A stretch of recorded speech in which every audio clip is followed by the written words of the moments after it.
Well, good evening, everyone, and welcome to the class of 2027 Egyptian Museum Gallery Talk. My name is Michael McLaughlin. I'm the head of the middle school, and it's my pleasure to welcome students of the class of 2027 and members of their families and friends here to our very first ever virtual Egyptian museum. In speaking with the sixth grade this past semester, one of the questions that I asked the students was, tell me about why is it important that we study Egypt? What makes the study of ancient Egyptian civilization so special and interesting? And while many of them told me about the pyramids and the pharaohs and hieroglyphics and connections to the Rosetta Stone and so many other things, one thing that a student said that really stuck out for me was that it's important to study the ancient Egyptian civilization because the ancient Egyptians, in a very unique way, had the ability to adapt. They figured out how to adapt the conditions of the Nile River to be able to create an agricultural society that then allowed for the population to blossom and bloom. And then that allowed for the cultural achievements that we are very familiar with and that we'll hear more about tonight to happen. And this year in 2021, adaptability is certainly one of our themes. In a normal year, we would be hosting all of you to campus tonight. The sixth grade class would take over the gathering room and the art gallery, and displays would be on all of the walls. There would be tables on artifacts. Our catering team from Sage Dining would be serving snacks, and you would be escorted around these spaces with your student to be able to see the wonderful work that they've been up to in their history and English classes for the last quarter. Instead, like many museums around the world, our curators in training have had to adapt to the conditions of 2020, 2021. And so tonight we present a gallery talk webinar of the class of 2027. And at the helm of this has been 4 members of the middle school faculty. Now I'll turn things over to them to be able to share a little bit more context with all of you. From our English department, Mrs. Leanne Blaze and Miss Alex Delano, class of 2012. And from our history department, Miss Alicia Verasso and Mr. Brian Russo, class of 2009.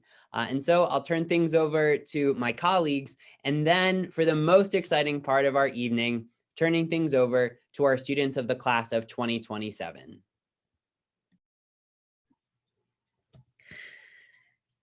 Good evening, family and friends. We're so happy to have you here tonight.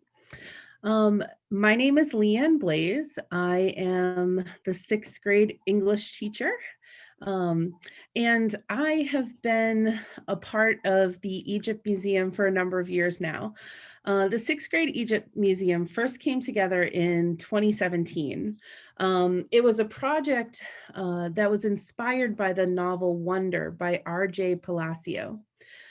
This awesome story about Augie really highlighted one of his most exciting moments was when he was able to walk his family and friends through the Egyptian museum that they had set up at their school. So the middle school team really decided that that was the kind of fun activity that we wanted to provide to our students. So we decided to take it a little further though. We thought it would be a great opportunity for the humanities to come together in a joint effort. And over the years, the museum has grown to include some of the wonderful exhibits that you'll see tonight. Awesome. Thank you, Mrs. Blaze. Good evening, everyone. My name is Alicia Brasso, and I'm one of the 6th grade history teachers. Since our course is actually called Becoming Historians, we thought this would be a great opportunity for our unit on ancient Egypt to dive deeper into challenging our students to actually becoming young historians of their own. So our 6th graders were able to curate and research some incredible pieces that you will see exhibited in the museum tonight. The Austin Prep Middle School is an amazing place for this interdisciplinary experience. Similar to what Mrs. Blaze was saying earlier, we had this chance to have the English and history departments come together for this opportunity. And I think it really brought the content of the project to a new level. So I'm incredibly proud of all of our students, and I'm really excited for you all to experience this with us tonight. So thank you. Hi, my name is Alexandra Delano, and I also teach sixth grade English. Following up on what Mrs. Blaze and Ms. Verasso said, we really wanted to highlight with the museum tonight the cross-curricular connections between English and history and how these two subjects can really support and complement each other. The students worked very hard on all of their research, reading, and formulating these creative ideas for their projects, and I think you'll see the dynamic connection between these two subjects in all the presentations tonight. Hello, my name is Brian Russo, and I'm the humanities teacher at Austin Prep. I'm fortunate to teach both English and history, two of my favorite subjects when I was a student back at Austin. So given that I teach both of these subjects, I was very excited to help facilitate this interdisciplinary capstone project. This is the first time that we're hosting an online version of our Ancient Egypt Museum, but we're in good company as so many prominent museums like the British Museum, the Guggenheim, and the Met in New York have their own digital galleries this year due to the pandemic. This capstone project is intended to teach students the necessary skills to conduct academic research, how to collaborate with peers, and give engaging presentations. But in ancient Egypt, the capstone was literally the pointed stone put on top of a pyramid or obelisk. Today, a capstone may involve a final research paper or a project that demonstrates knowledge on an interesting topic. While a capstone project may occur at the end of a high school or college year, we feel that it's a great culmination of effort and newly acquired skill for the sixth graders to complete this project in particular. Let this be the first on a long road of great capstones in life. So I would now like to give you a quick tour of our website. Of course, we would like to show all of our students' work in the presentation, but given the time constraints, we are going to let you explore that website at your own pace. So I am just going to share the screen, and here we have it. Well, this is actually the Egypt Museum in Cairo, but I think we have done a little bit better. So here is our main page. And then if you want to read a little bit more about the project, you can check out our main page. And if you want to find your particular Young Scholars project, you can go under my name for anybody in my sixth grade history class, Miss Verasso's class, Miss Blaze, and Miss Delano. So as much as I would like to take you through all of these, without further ado, it's my pleasure to introduce Shreya Soni to tell us more about the history component of our capstone project. Shreya? Hi, thank you for the introduction, Mr. Russo. Hello, Austin Prep students and parents. I hope you are all doing well. Like Mr. Russo mentioned, my name is Shreya Soni. I am from Andover, Massachusetts, and am part of Miss Verasso's history class. This quarter in history class, sixth graders became Egyptologists and focused researching on pharaohs such as King Tut and Thutmose II, archaeological sites like the Great Pyramid of Giza, and artifacts like the Rosetta Stone. Once we were done, we made presentations and put together an Egyptian museum with all of the different projects we made. If we were under normal circumstances, sixth graders would be taking their parents through the Egyptian museum at school. But because of COVID, we put together a website with the different presentations. Overall, it was a great experience, and I hope you all have one too, seeing these next few presentations from my classmates. Thank you. Thank you so much, Shreya. I'm going to now share Connor Lynch's project with everyone. Connor, please take it away.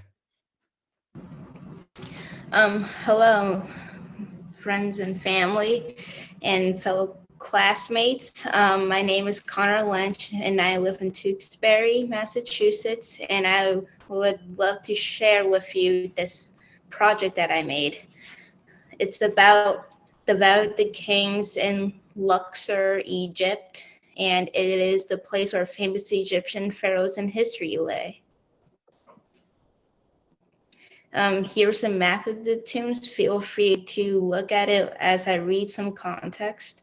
Come and see the tombs of the 18th, 19th, and 20th dynasty Egyptian pharaohs, from Thutmose I to Ramses X. Explore the history of the pharaohs and learn about their descendants. This historical site is over 3,000 years old.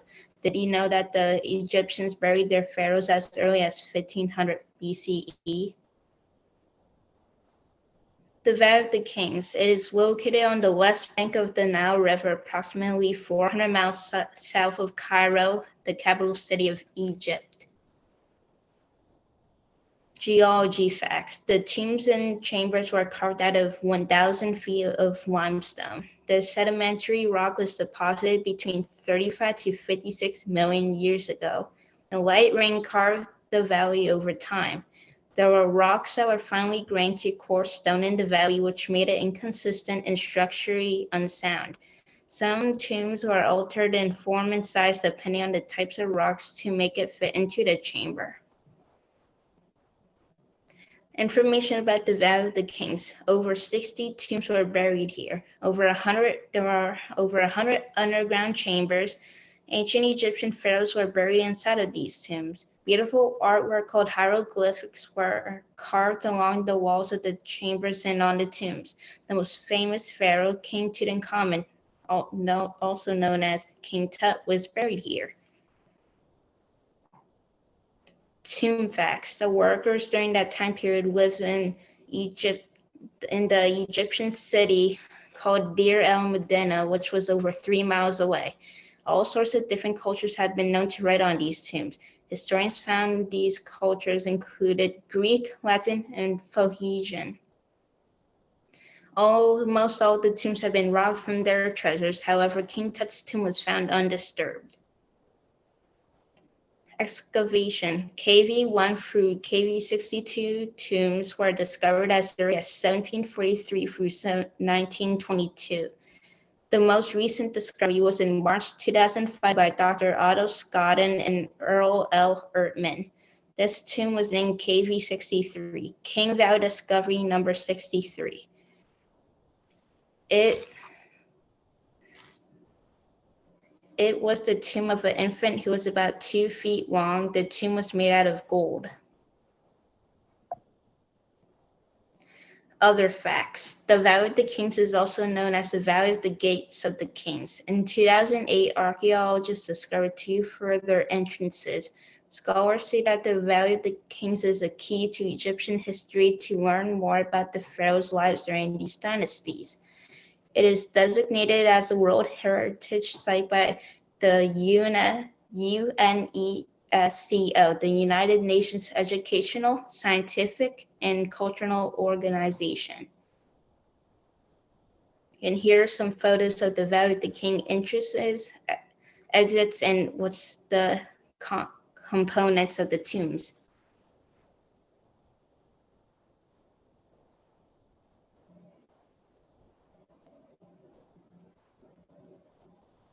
Hey. Thank you for seeing my presentation. All right, thank you, Connor. So we are on our way now. Speaking of the Valley of the Kings, we are going to unearth King Tut, and I'm going to turn it over to Charlie Hickey, who is also in my history class. Charlie, take it away. Hello, family and friends. My name is Charlie Hickey. I'm from Andover and would like to present my project on King Tut. King Tut's major accomplishments.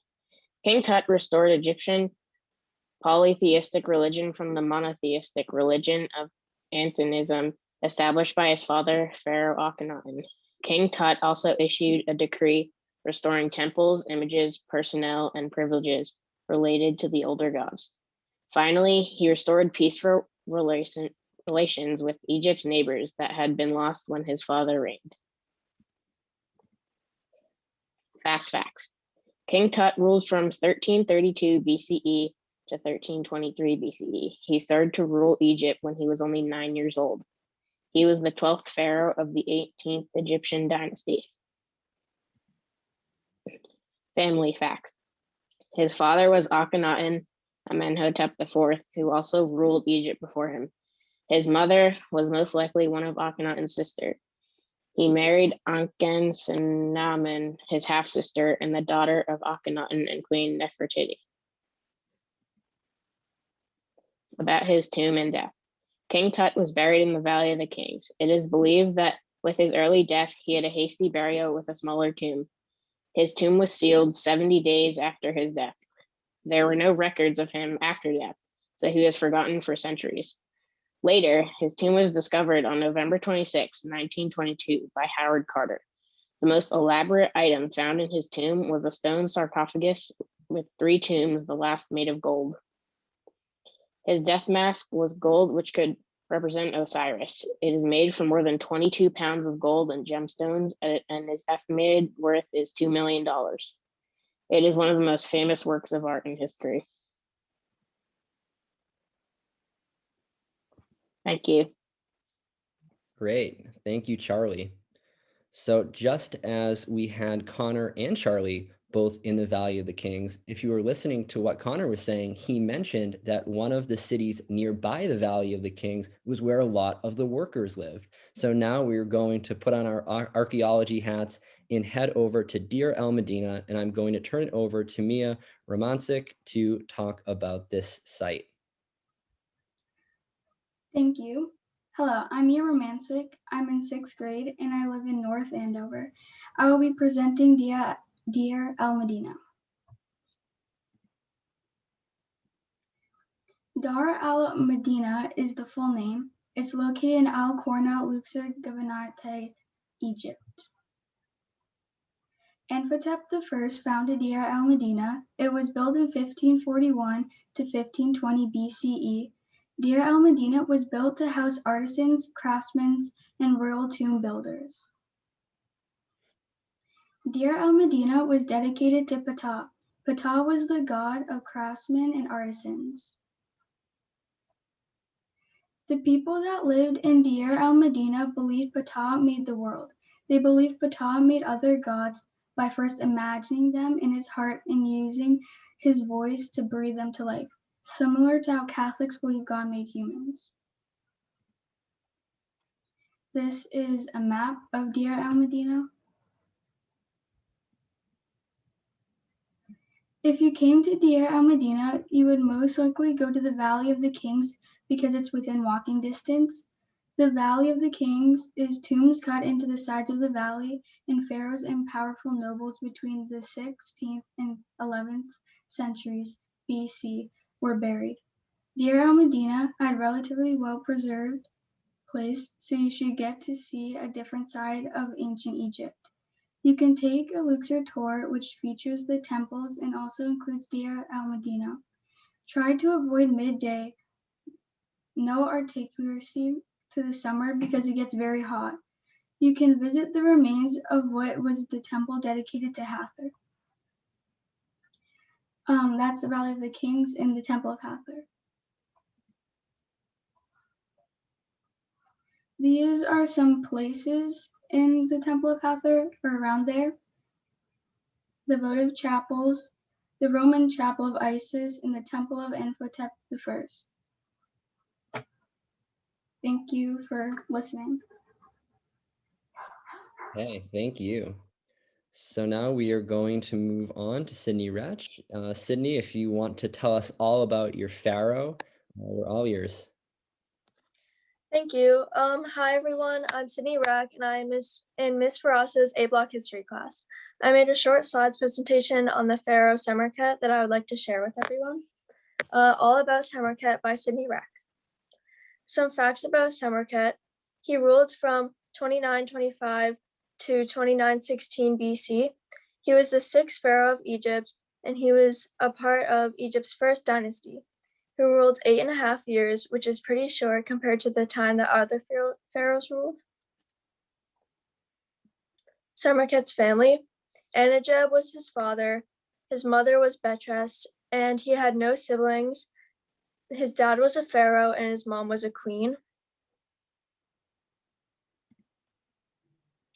Samarkand actually had a hard time as king. His royal name was Sarak and he was an only child.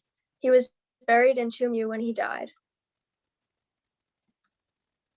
And these are my sources. Thank you for watching. Great. Thank you so much, Sydney. Now we're going to turn it over to Kat Burke. Going to stop the share, and she's going to tell us about the English component of the Capstone Project. Hi, I'm Katarina Burke. I'm from Reading, and my teacher for the book commercial project was Mrs. Blaze. In this project, each student picked a book from a list featuring Egyptian history and mythology. After finishing the book, we created a book commercial giving a short summary that we presented to our classmates. There are a lot of ways to go about this, and each student brought their own unique ideas, such as creating a talk show, puppet show, animating characters, etc. The main goal of this assignment was to read, use our creativity, have fun, and learn a little bit about Egypt along the way. Great, thank you so much, Katarina. I'm now going to share our first project from Ms. Delano's class from Celia Sinsali. Enjoy.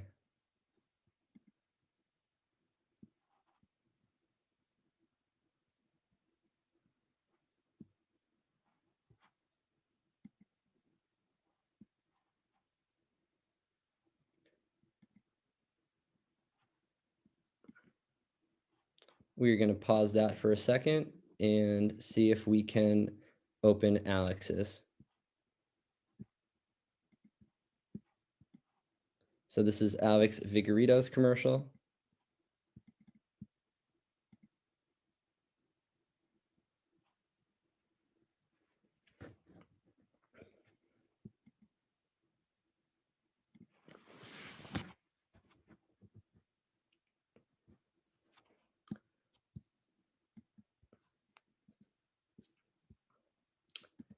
Just if everybody could pause for 1 second, these were working right before.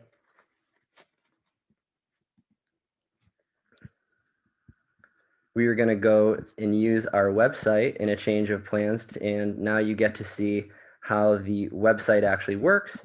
So let's go right to Miss Delano's class.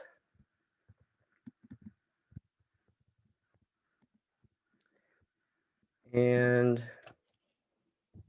we're going to find our first video by Celia.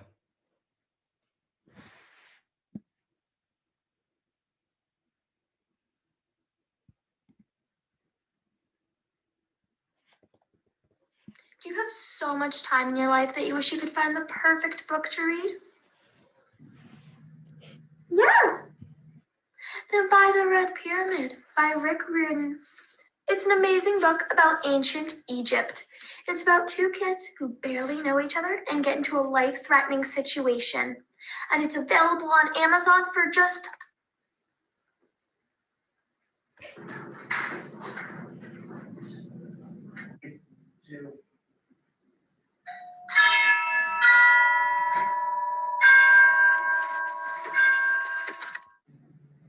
Yay!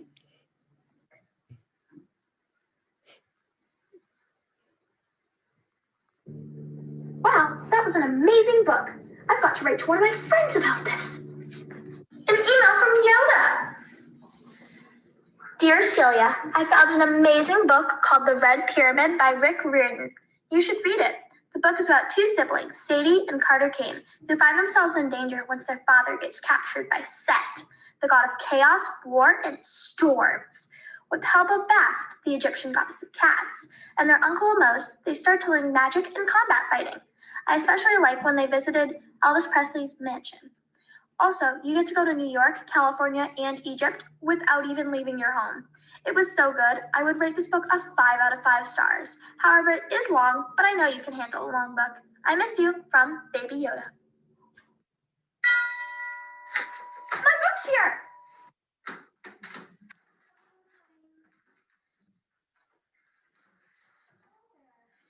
Amazon delivery. Thank you very much. Bye. Have a nice day. Yes, book is here. Time to...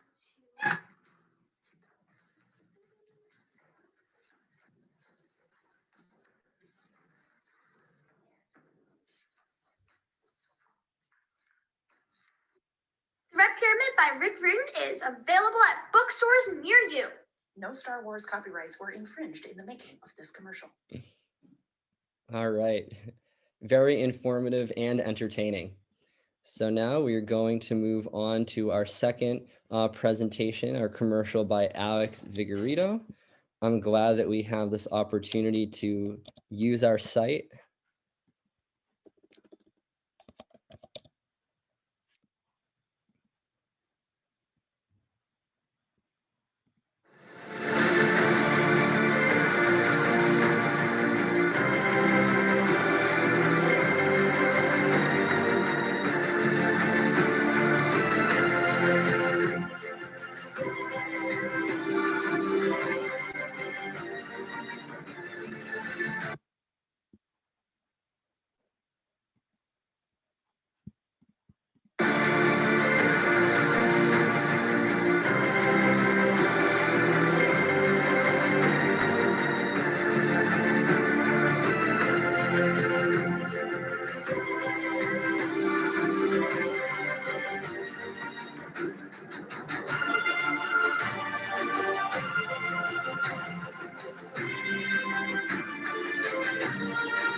Wow, these book commercials are great. They make me want to see read the book and see the movie version. So we're moving now to Miss Blaze's class, and we are going to be watching Liam Dean's presentation, his book commercial.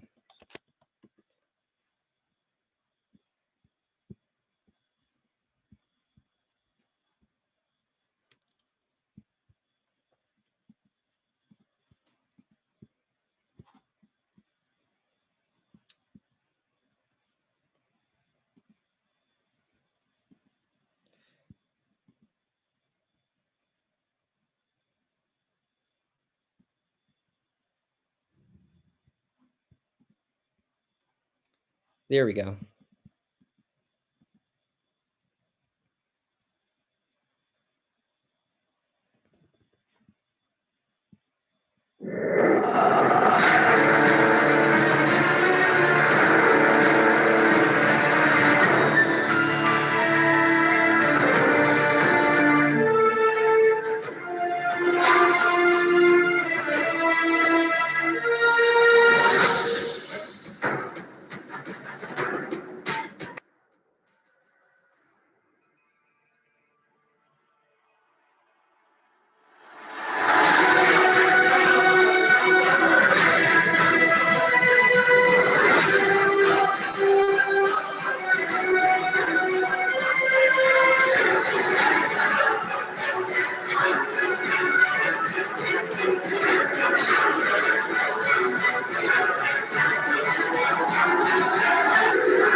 hostess, her rainbows and a bonus.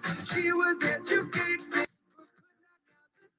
She got lots of different horses by lots of different men. And I say, liberation, sons and daughters, the bush is high, but in the hole there's water. You can get some when they're given. Nothing sacred, but it's a living.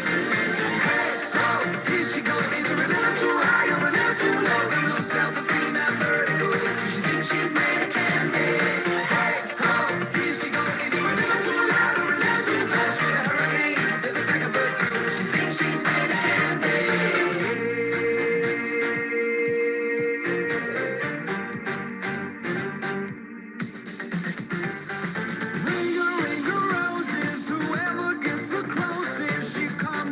She goes as the war of the roses. Mother was a victim, father beat the system by moving bricks to Brixton and learning how to fix them. Liberation, sons and daughters, the bush is high, but in the hole there's water. As she wills, she'll be the whole of her law. And if you don't feel good, what are you doing it for? Now tell me, hey, oh, here she goes. Self-esteem and vertigo, 'cause she thinks she's made of candy. Hey, oh, here she goes, either a little too loud or a little too close. Got a hurricane to the back of her throat, 'cause she thinks she's made of candy.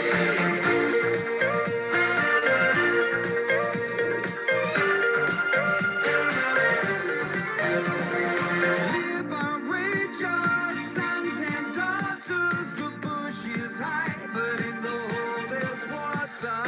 As you will, she'll be the whole of the law. And if it don't feel good, what are you doing it for? What are you doing it for? What are you doing it for? What are you doing it for? What are you doing it for? What are you doing it for?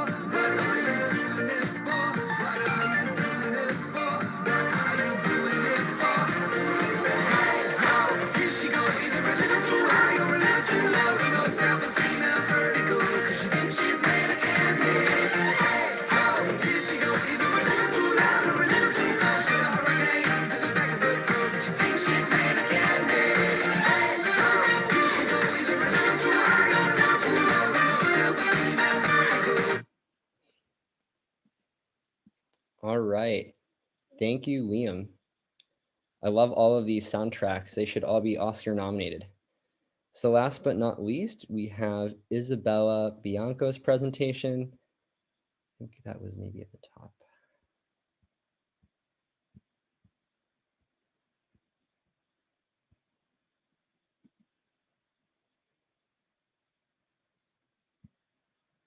Do you like adventure?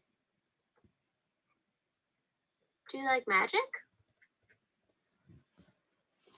Do you like to travel? If you like any of those things, then The Red Pyramid by Rick Riordan is the perfect book for you. This book contains a mysterious story about how the two Kane children embark on a dangerous adventure to save their father. Travel all around the world just in the pages of your book. You travel to the British Museum and view the Rosetta Stone. There will be a quick visit to the New York City to visit the Metropolitan Museum of Art and see the Temple of Dendur exhibit. Take a little jaunt to Paris and arrive at the Louvre Museum, home to the Louvre Pyramid. You even get to visit the famous Elvis's mansion in Memphis, Tennessee. Of course, with a name like Red Pyramid, you will have to stay in Egypt. You will get to see the ancient city Heliopolis, an ancient city in Egypt that was pillaged centuries ago. You will also visit the city of Luxor in Egypt. Glance at the ancient stone pharaohs guarding the entrance. You even get to learn interesting and exciting facts about Egypt. For example, the city of Thebes, which was so important because it was the capital of Egypt and it was a place to worship and be one with gods.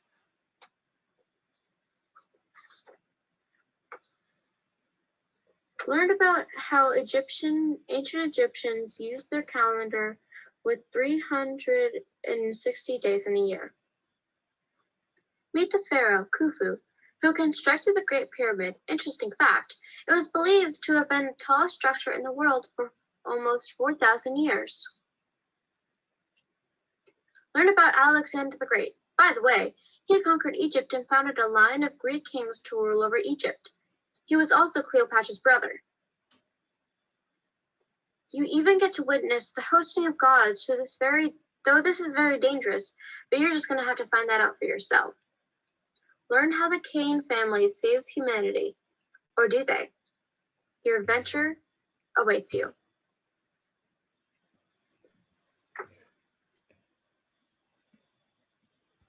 Awesome.